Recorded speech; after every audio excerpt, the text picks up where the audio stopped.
Astrologer, life coach এবং philanthropist doctor Sohini Shastri. দেশ বিদেশের অসংখ্য সম্মানের মুকুটে বারবার তাঁর অভিষেক। একবার নয়, দুবার রাষ্ট্রপতি পুরস্কারে সম্মানিত তিনি। ন্যাশনাল আমেরিকান ইউনিভার্সিটি তাকে সাম্মানিক ডিলিট উপাধিতে ভূষিত করেছে।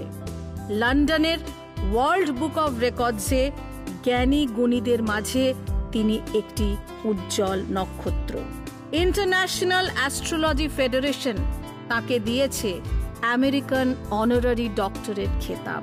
ইংল্যান্ডের গ্লোবাল বুক অব এক্সেলেন্স এই প্রথম ভারতবর্ষের কোনো অ্যাস্ট্রোলজার ডক্টর সোহিনী শাস্ত্রী তার উজ্জ্বল স্বাক্ষর রেখেছেন।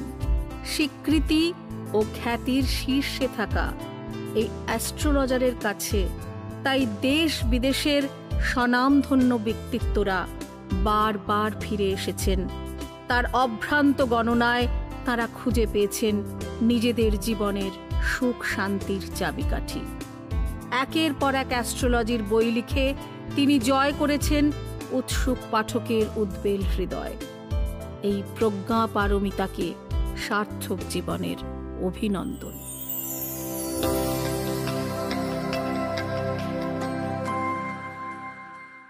আজকে আমরা যে সাবজেক্টটা নিয়ে আলোচনা করব সেটা হচ্ছে বাধক গ্রহর উপর। নমস্কার, আপনাদের সকলকে এই অনুষ্ঠানে স্বাগত জানাচ্ছি। আমি রূপালী। আমরা যখনই কোনো কাজ করি, ম্যাক্সিমাম ক্ষেত্রে যে কাজটা আমরা করার চেষ্টা করছি, মানে খুব খুব খুব লাকি না হলে তার কিন্তু সেই কাজটা শুরুতে হয় না। তাদের বেশিরভাগ ক্ষেত্রে দেখা যায় যে বাধা আসছে। সেটা কাজ মানে শুধুমাত্র আমি প্রফেশনাল কাজ বলছি না, কর্ম বলছি না, যা কিছু আমরা অ্যাক্টিভলি করার চেষ্টা করি না কেন, এফার্ট দিই না কেন, এফার্ট দিলেই কিন্তু সবসময় রেজাল্ট আসে না। আমরা অনেক সময় বলি যে হায়ার এডুকেশন এখানে একটু বাধা পড়ছে, বিয়ের ক্ষেত্রে বাধা পড়ছে, জবের ক্ষেত্রে বাধা পড়ছে, প্রমোশনের ক্ষেত্রে বাধা পড়ছে। এই বাধার তো ডেফিনেটলি কিছু কারণ থাকে। সেই কারণগুলোই থাকে কিন্তু অ্যাস্ট্রোলজিক্যাল কারণ। আর সেই কারণগুলো কি আইডেন্টিফাই করে সেই বাধা অপসারণের জন্যেই সাহায্য করতে রয়েছেন আমাদের পাশে একজন মানুষ। সেই মানুষটি কে, তার কি বিশাল কর্মকাণ্ড, তার কিছু ঝলক তো আপনারা দেখেই নিয়েছেন। তিনি আর কেউ নন, দেশীয় এবং আন্তর্জাতিক ক্ষেত্রে খ্যাতি সম্পন্ন, ইতিমধ্যে দুবার রাষ্ট্রপতি পুরস্কার প্রাপ্ত অ্যাস্ট্রোলজার ডক্টর সোহিনী শাস্ত্রী। নমস্কার সোহিনীদি, এই অনুষ্ঠানে নমস্কার। রূপালী, কেমন আছো? খুব ভালো আছি। আজকে আমরা যে সাবজেক্টটা নিয়ে আলোচনা করব সেটা হচ্ছে বাধক গ্রহর উপর। আমরা বাধক গ্রহ বলতে কি বুঝি? প্রথম কথা হচ্ছে যে লগ্নের ষষ্ঠ ভাব। আচ্ছা, সিক্সথ হাউস। লগ্নের ষষ্ঠ ভাবকে কিন্তু আমরা উপচয়ও বলে থাকি। ঠিক আছে, উপচয় গ্রহ, ইনক্রিজ হাউস। এবং এই উপচয় গ্রহ মানে হাউসের যিনি অধিপতি তাকে আমরা বলে থাকি উপচয় অধিপতি, উপচয় গ্রহ। আবার এটাকে কিন্তু বাধক গ্রহ বলা হয়, মানে বাধক ঘরও বলা হয়। ষষ্ঠ ভাবে যে গ্রহ থাকবে সব বাধক গ্রহ নাকি পার্টিকুলার কিছু না?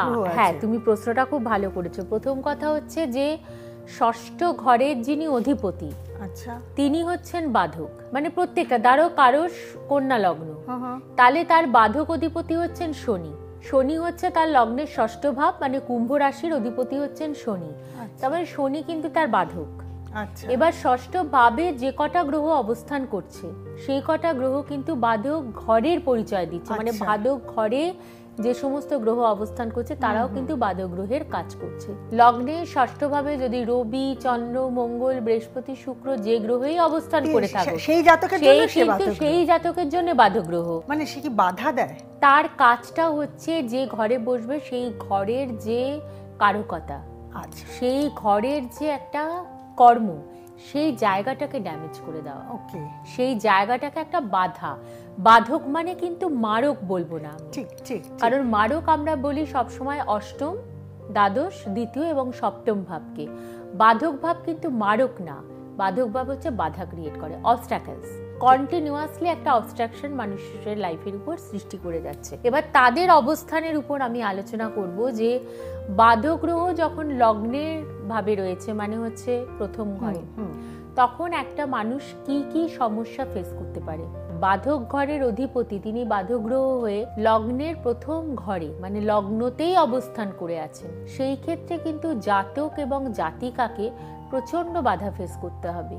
প্রথম কথা হচ্ছে তার শারীরিক পীড়া, মানে তার চলতে ফিরতে একটা কষ্ট, সে মানে শারীরিকভাবে তার ইমিউনিটি উইক হয়ে যায়, তার মধ্যে এনার্জিটা কম হয়ে যায়। খুব ভোগে সারাক্ষণই একটা ভীষণ মানে কথায় কথায় মনে হচ্ছে আর শরীর দিচ্ছে না, সেইটার একটা কারণ থাকে না? শরীর দিচ্ছে না, বা তার ধরো শির পীড়া, মাথায় ব্যথা, কন্টিনিউয়াসলি একটা মাথায় ব্যথা, কোনো কাজ করতে গিয়ে সব সময় মাথা ঘুরছে, পড়ে যাচ্ছে। তারপরে মাইগ্রেনও কি এই জন্য হয়? বাধক ঘরের জন্য একদমই ঠিক বলেছো। যখন বাধক গ্রহ লগ্নভাবে অবস্থান করে থাকে তখন কিন্তু মাইগ্রেন, তখন কিন্তু সাইনাস, একদম ঠিক কথা বলেছো। এবং সেটাও ডিপেন্ড করছে, কারণ মাইগ্রেন কিন্তু সবসময় আমাদের প্রচণ্ড রোদ থেকে হয়, আমাদের ঠান্ডা থেকে হয়। সুতরাং এখানে কিন্তু চন্দ্র এবং রবির একটা কারকতা আছে। কারোর হয়তো জন্মছকে মীন লগ্ন, এবার তার যদি মীন লগ্ন হয়, তার ষষ্ঠ ঘরের অধিপতি বাধক ঘরের অধিপতি হচ্ছেন কিন্তু স্বয়ং রবি। সুতরাং রবি হয়তো তার বাধক ঘরের ষষ্ঠ ঘরের অধিপতি হয়ে লগ্নে, মীন লগ্নে অবস্থান করে আছেন, তখন কিন্তু মাইগ্রেনের সমস্যাটা আসবে, কারণ রবি কানেক্টেড। যদি কারো জন্মছকে বাধক গ্রহ রবি অথবা চন্দ্র লগ্নে অবস্থান করে আছেন এবং তিনি কোনো না কোনোভাবে কেতু রাহুর নক্ষত্রযুক্ত হয়ে অথবা রাহুর দৃষ্টিযুক্ত হয়ে, তাহলে তার সিভিয়ার মাইগ্রেন সমস্যা থাকবে। সুতরাং আমরা জেনে গেলাম যে বাধক ঘরের অধিপতি যখন লগ্নভাবে অবস্থান করছেন তখন একটা মানুষকে কি কি ফেস করতে হচ্ছে, বিভিন্ন ধরনের অসুখ। ইভেন হয়তো দেখা গেল যে সেই সময়টা কেউ হয়তো আমার কাছে এসছে তার জন্মছক দেখাতে, আমি দেখলাম ষষ্ঠ ঘরের অধিপতির মহাদশা চলছে, তাহলে কিন্তু তার ভীষণ বিপদ, তার কিন্তু এই সময়টা অবস্ট্যাকেলস টাইম। এবং পুরো এই পিরিয়ডটা মানে গ্রহ যখন প্রথম ঢোকে, মহাদশা স্টার্ট করে, ওই ফার্স্ট ফেজ অফ দ্য মহাদশা, ওই সময়টা কিন্তু তাকে প্রচন্ড ভুগতে হবে। কোনো না কোনো জটিল রোগ, কোনো না কোনো কঠিন অসুখ। বাধক ঘর কি বলতো, তোমাকে কিন্তু মৃত্যু দেবে না রূপা, কিন্তু ভীষণ তোমাকে প্রচন্ডভাবে ভোগাবে, তোমাকে একদম বেডরিডেন করে দেবে। কারণ বাধক গ্রহ কখনো মৃত্যু দেবে না যদি সেই গ্রহ দ্বাদশ ভাবের সঙ্গে কোনোভাবে লিঙ্কড না করে। দ্বাদশ ভাবের সঙ্গে কোনোভাবে লিঙ্ক করলে, দ্বাদশ ভাবের নক্ষত্রে থাকলে তখন একটা বিচার করতে হয়, বা ওই গ্রহ যদি প্রত্যরী গ্রহ হয় বা বিপদ গ্রহ হয় বা নিধন গ্রহ হচ্ছে, তখন মৃত্যু ফাড়া আসতে পারে। কিন্তু যতক্ষণ না নিধন গ্রহ হচ্ছে ততক্ষণ ভয় পাওয়ার কিছু নেই। আরও অন্য ঘরগুলোতে বাধক গ্রহ থাকলে কি হয় জানবো, কিন্তু তার আগে সময় হয়ে গেছে, নিচ্ছে একটা ছোট্ট বিরতি, কোথাও যাবে না, সঙ্গে থাকুন।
ফোর্থ হাউসে যখন বাধক গ্রহ অবস্থান করে থাকে তখন মায়ের সঙ্গে বিনা কারণে একটা ভুল বোঝাবুঝি। ফিরে এলাম বিরতির পর। এবার যদি দ্বিতীয় ঘরে থাকে, হ্যাঁ দেখো, দ্বিতীয় ঘরে যদি বাধক গ্রহ অবস্থান করে থাকে, সেই ক্ষেত্রে হচ্ছে দ্বিতীয় ভাবটা কিন্তু আমাদেরকে অর্থ দিচ্ছে এবং আমাদের ইমিডিয়েট ফ্যামিলি লাইফটাকে মেনটেন করার, প্লাস আমাদের আশেপাশের লোকজন, আমার সারাউন্ডিং যে সমস্ত লোকজন আছে তারাও কিন্তু আমরা দ্বিতীয় ভাব থেকে বিচার করি। সুতরাং দ্বিতীয় ভাবে যদি বাধক গ্রহ অবস্থান করে থাকে, প্রথমত হচ্ছে যে বাধক ভাব কিন্তু এনিমি ক্রিয়েট করে। আচ্ছা, বাধক ভাব ডেপ তৈরি করে, প্রচন্ড লোন ঋণ জর্জরিত করে দেয়। বাধক ভাব কিন্তু শারীরিক পীড়া দিচ্ছে।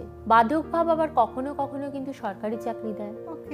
বাধক ভাব আবার কখনো কখনো প্রচন্ড ট্রিমেন্ডাসলি একটা কোর্ট কেসে ফাঁসিয়ে দেয়। কারোর দেখা গেল কোর্ট কেস বছরের পর বছর চলছে, হয়তো কারোর বাধক গ্রহ শনি তার মহাদশা, তখন তার কিন্তু কোর্ট কেস মিটতে প্রচুর টাইম লাগবে। তুমি যতই চেষ্টা করো, তুমি যত ভালোই অ্যাডভোকেটের কাছে যাও, তুমি হয়তো নির্দোষী, কিন্তু যেহেতু বাধক গ্রহ তোমার শনি এবং তার মহাদশা চলছে, তোমাকে কিন্তু মিনিমাম একটা কেসের জন্য 10 থেকে 15 বছর ওয়েট করতেই হবে, তুমি না দোষী হয়েও। আর এটাই হচ্ছে বাধক গ্রহ। সুতরাং বাধক গ্রহ কিন্তু আমাদের অনেক রকম ঝামেলা যেমন ক্রিয়েট করে, আমাদের শত্রু তৈরি করছে, আবার তার সঙ্গে সঙ্গে কর্মের দিক থেকে সেই দিকটা কিন্তু আবার ভালো রেজাল্ট দেয়। সুতরাং যখন দ্বিতীয়ভাবে অবস্থান করছেন তখন ফিনান্সিয়ালি একটা স্ট্রাগলিং আসে, ফিনান্সিয়ালি ডেপ্ট হওয়া, লোন, ঋণ এগুলো হয়। আমার যে আশেপাশের সারাউন্ডিং লোকজন, তাদের থেকে কন্টিনিউয়াসলি একটা মানসিক পীড়া, শারীরিক পীড়া কন্টিনিউয়াসলি একটা মানুষকে ফেস করতে হয়।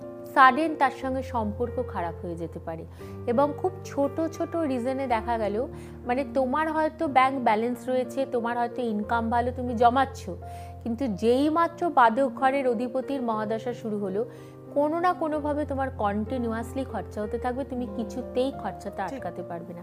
এবার আমি আসবো লগ্নের তৃতীয়ভাবে যখন বাধক গ্রহ অবস্থান করছেন। প্রথমেই বলি যে জাতক বা জাতিকার যখন শিবলিঙ্গ থাকে, মানে তার ভাই অথবা বোন তার থেকে বয়সে ছোট, তাদের সঙ্গে মনোমালিন্যতা শুরু হয়ে যায়। ছোট ছোট কারণে অশান্তি, ছোট ছোট কারণে ঝগড়া, এবং মানে দেখা গেল ওই ফেজটাতে যে ভাই বোন একসময় মানে তার সঙ্গে আত্মিক রিলেশন ছিল সব থেকে ভালো, এবং হয়তো আপনি ভেবেছিলেন যে আমার এই ভাই বা আমার এই বোনকে নিয়ে আমি সারা জীবন থাকবো, কিন্তু একটা সাডেন এনি রিজন হঠাৎ করে আপনার যে সব থেকে প্রিয় ভাই এবং বোন তার সঙ্গেই কিন্তু সম্পর্কটা নষ্ট হয়ে যাচ্ছে। এইটা কিন্তু যখন বাধক ঘরের অধিপতি তৃতীয়ভাবে থাকে এবং যখন তার মহাদশা শুরু হচ্ছে বা অন্তর্দশা, ওই পিরিয়ডটা থেকে কিন্তু সম্পর্কটা নষ্ট হয়ে যায়। তৃতীয়ভাবে যদি থাকে বাধক ঘরের অধিপতি, অনেক সময় দেখা যায় পাড়া প্রতিবেশী থেকে মেন্টাল টর্চার। পাড়া প্রতিবেশী মানে তোমার নেভার, তোমার পাশের ফ্ল্যাটে থাকে, কন্টিনিউয়াসলি তোমাকে টর্চার করে যাচ্ছে, তোমার কোনো কিছু তার পছন্দ না। লগ্নের চতুর্থভাবে যখন বাধক গ্রহ অবস্থান করেন তখন প্রথম 3টে সমস্যা ফেস করতে হয় মানুষকে। একটা হচ্ছে বাহন রিলেটেড, কন্টিনিউয়াসলি তোমার বাহন, তোমার গাড়ির কোনো না কোনোভাবে দুর্ঘটনার কবলে পড়বে। নাম্বার 2 হচ্ছে তোমার সম্পত্তি রিলেটেড, হঠাৎ করে কোনো মামলা এসে যেতে পারে। সম্পত্তি যেটা জানো তোমার নিজের সম্পত্তি, হঠাৎ দেখলে সেই সম্পত্তির উপরেই কেউ কোর্ট কেস করে বসেছে। তুমি জানো যে আমি এই সময় এই বাড়িটা করতে যাচ্ছি বা আমি এই সময় এই জমিটা কিনবো, তুমি শত চেষ্টা করেও সেই জমিটা কিনে উঠতে পারবে না, কোনো না কোনোভাবে আটকে যাচ্ছে, নয় কোনো লিগাল ইস্যুতে অথবা তোমার হেলথ পারমিট করছে না, কিছু না কিছু কারণে হয়তো দেখা গেল বাড়ির কেউ অসুস্থ হয়ে পড়লো, হসপিটালাইজেশন করতে হলো, ফলে তোমার টাকাটা ওখানে বেরিয়ে যাচ্ছে। আরেকটা যেটা ফেস করতে হয় সেটা হচ্ছে যে মায়ের সঙ্গে সম্পর্কটা খারাপ হয়ে যায়, কারণ মাতৃস্থান হচ্ছেন লগ্নের 4th হাউস। সুতরাং 4th হাউসে যখন বাধক গ্রহ অবস্থান করে থাকে তখন মায়ের সঙ্গে বিনা কারণে একটা ভুল বোঝাবুঝি, এইটা কিন্তু মানুষকে খুব ফেস করতে হয়। এবং পড়াশোনার ক্ষেত্রে বাধা। পঞ্চম ভাবে থাকলে মেন্টালি ডিস্ট্রাকশন, তুমি কোনো কিছুই সিদ্ধান্ত নিয়ে উঠতে পারছো না। হায়ার স্টাডিতেও তোমার কন্টিনিউয়াসলি বাধা, তুমি যাই কাজ করছো তাতেই তোমার কিছু না কিছু কন্টিনিউয়াসলি বাধা এসে যাবে। এবং যারা হয়তো রিসার্চ করছেন, যারা পিএইচডি করতে চাইছেন, যারা বাইরে গিয়ে চাকরি করতে চাইছেন, যারা বাইরে গিয়ে হায়ার স্টাডি করতে চাইছেন বা এনি কোর্স আপনারা চাইছেন ফরেন কান্ট্রি থেকে করতে, একবার জন্মছকে দেখে নিন যে বাধক গ্রহ আপনার লগ্নের 5th হাউসে অবস্থান করে আছে কিনা। যদি বাধক গ্রহ লগ্নের 5th হাউসে অবস্থান করে থাকে, কিছুতেই আপনার হায়ার স্টাডি কমপ্লিট হয়ে উঠবে না, আপনার যতই ভালো মাথা থাকুক। আরেকটা জিনিস যেটা হয় সেটা হচ্ছে যে কখনো কখনো অত্যধিক ডিপ্রেশন, ফ্রাস্ট্রেশন, আরেকটা রিলেশনশিপে বাধা আসে। আচ্ছা, তুমি যতই পার্মানেন্ট রিলেশনশিপ তৈরি করতে চাও, মানে লাভ অ্যাফেয়ার্স, সেখানে কিন্তু কনস্ট্যান্ট একটা অবস্ট্রাকশন, সেইটা কিন্তু পঞ্চম ঘরে বাধক গ্রহ থাকার জন্য। এরপরে আমি আসবো লগ্নের 6th হাউস, বাধক গ্রহের অধিপতি তিনিই স্বয়ং বাধক গ্রহে গিয়ে অবস্থান করে আছেন। সেই ক্ষেত্রে কিন্তু কয়েকটা পজিটিভ দিক আছে, যেমন কর্ম, ভালো সরকারি চাকরি, কম্পিটিটিভ এক্সামস, গুড রেজাল্ট পাওয়া, সেটা মেডিকেল হোক, সেটা ইঞ্জিনিয়ারিং হোক, যে কোনো কম্পিটিটিভ এক্সামে কিন্তু ভালো রেজাল্ট আসবে। ইভেন আপনার জীবনে প্রচুর শত্রু, কিন্তু বাধক গ্রহ বাধক ঘরে অবস্থান করে আছে, শত্রু মাথা তুলে দাঁড়াতে পারবে না, আচ্ছা, চোখ তুলেও দেখতে পারবে না, যতই তোমাকে হিংসা করুক। কিন্তু ওই বাধক গ্রহ বলে না যে খারাপ খারাপে কিন্তু মাইনাসে মাইনাসে প্লাস হয়ে যাচ্ছে, মাইনাসে মাইনাসে প্লাস হয়ে যাচ্ছে। সুতরাং যে বাধক গ্রহ তিনি স্বয়ং তার হাউসে অকুপাইটেড, তার হাউসে অবস্থান সিচুয়েটেড, সুতরাং শত্রুর পক্ষে ক্ষমতা নেই তোমার কোনো ক্ষতি করার। সময় হয়ে গেছে, নিচ্ছে একটা ছোট্ট বিরতি, কোথাও যাবেন না, এক্ষুনি ফিরে আসছি।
সিক্সথ অ্যান্ড 12th মানেই তো বাধক মারক, ঠিক ওই সময়টা তোমার কোনো না কোনো অসুখ আসবেই। ফিরে এলাম বিরতির পর। এবার ষষ্ঠ ঘরের অধিপতি যদি সপ্তম ঘরে অবস্থান করে থাকে, সেখান থেকে ব্যবসা বাণিজ্য, relationship between husband and wife, সুতরাং সেই জায়গাটা একটা ডিস্ট্রাক্টেড হয়ে যাচ্ছে। স্বামী স্ত্রীর মধ্যে দূরত্বে থাকার কারণের জন্য, এখানে আবার একটা রিজন আছে, লং ডিস্টেন্স। আচ্ছা, কর্মের কারণের জন্য হয়তো হাজবেন্ড থাকে বিদেশে, স্ত্রীও কর্ম করছেন, তিনি আছেন নিজের দেশে, ঠিক, অথবা হয়তো নিজের দেশেই দুজন দুটো স্টেটে বাস করছে। ফলে ফলে কি হচ্ছে, একটা মেন্টালি ফিজিক্যালি ডিস্টেন্সের কারণের জন্য স্বামী স্ত্রীর মধ্যে ভুল বোঝাবুঝি, এবং সেটার কারণের জন্য অশান্তি। সেই অশান্তি থেকে কি ডিভোর্স অবধি হতে পারে? সেটা ডিভোর্স পর্যন্ত যেতে পারে, যদি সেটা আবার D9 চার্টে মারক গ্রহ হয়ে থাকে, সেটাও দেখতে হবে।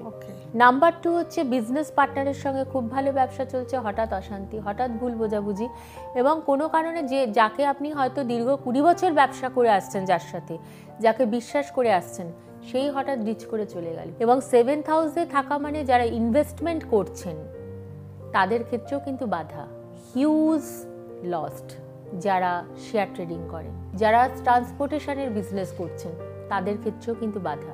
এবার আসবো বাধক ঘরের অধিপতি যদি লগ্নের 8th হাউসে অবস্থান করে থাকেন, সেটাকে বিপরীত রাজযোগ তৈরি হয়ে যাচ্ছে। বিপরীত রাজযোগে কিন্তু আপনার অতটা ক্ষতি করবে না, শারীরিক অসুস্থতা দেবে, জটিল কঠিন রোগ দেবে, অপারেশন দেবে, কিন্তু সেটা কিউরেবল। বিপরীত রাজযোগ মানে একটু বুঝিয়ে বলো। কোণ এবং কেন্দ্রের অধিপতি যখন একটা ঘরে অবস্থান করে সেটাকে রাজযোগ বলা হয়। আচ্ছা, আর বিপরীত মানে হচ্ছে বাধক মারক।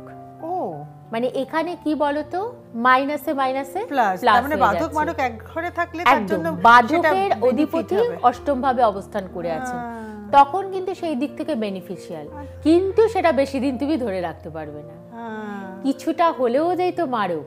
এরপর আসবো বাধক ঘরের অধিপতি যদি নবম ভাবে থাকলে জীবনের হায়ার স্টাডিতে বাধা, পিতার সঙ্গে মনোমালিন্যতা, সম্পত্তি প্রাপ্তিতে বাধা, এবং তার সঙ্গে যেটা মানুষকে মেন ফেস করতে হয়, জীবনের প্রত্যেকটা কাজে পরিশ্রম করতে করতে, এফার্ট দিতে দিতে, রিটার্ন না আসাতে একটা সময় গিয়ে টায়ার্ড, ফ্রাস্ট্রেশন, একদম পুরো হতাশ, মোটিভেশনটাই থাকবে না, তখন তার মোটিভেশনটাই থাকে না। সেইটা হচ্ছে যদি 9th হাউসে বাধক গ্রহ অবস্থান করে থাকে, কারণ এটাকে আমরা ভাগ্য ভাব বলি। এরপর আসবো কর্মভাব। 6th 10th কানেকশনে কিন্তু কর্ম ভালো হয়, সরকারি চাকরি, ভালো স্টেবল জব, পজিশন খুব ভালো, প্রোগ্রেসিভ কেরিয়ার, কিন্তু ফিনান্সিয়ালি ইনকামটা কম।